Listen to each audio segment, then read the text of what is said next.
But something I want to give about this film is that I've seen it a few times, and sometimes I just saw it from my screen, from my computer screen, and I can just say this bluntly: the computer screen doesn't give it the grace that a big screen gives. And I've told this to Lonnie at the Siebren too, because it captivates you when you see it on the big screen and the sounds, and you go in the story when you're sitting there in the cinema.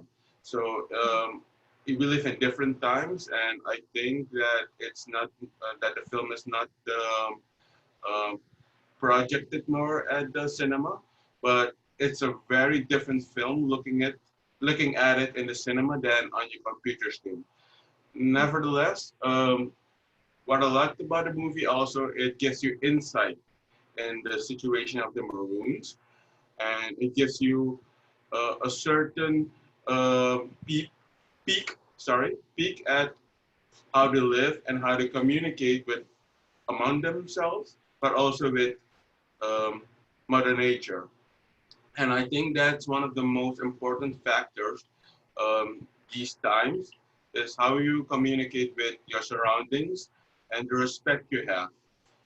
And having said that, I think it's good to go to the conversation. And the first question is, how did Sabrina and Lonnie think of making a movie about the Maroon people in Suriname? So Lonnie and Sabrina, how did you come to make this beautiful picture? I thought maybe it's interesting to first say something that we're all speaking English now, Yes.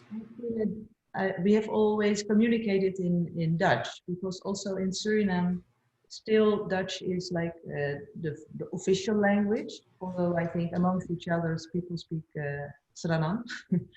And here people speak like different languages. So we collaborated with two Maroon groups, and we have a slightly different language. One group speaks Albanese, which I understood is a little bit more like closer to Suriname, and the other group speaks Samaka.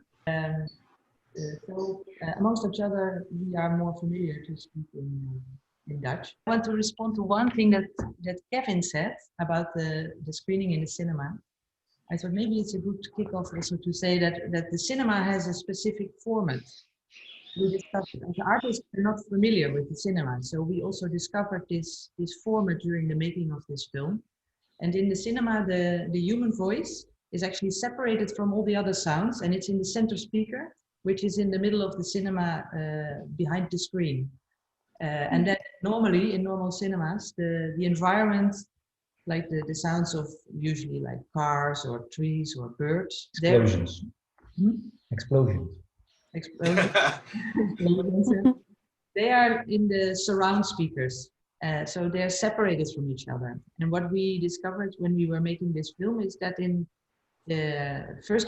that we couldn't separate human voice from the sounds of the rainforest. So actually we work with the sound against this system, and we also in the center speaker we also put the voice of the rainforest.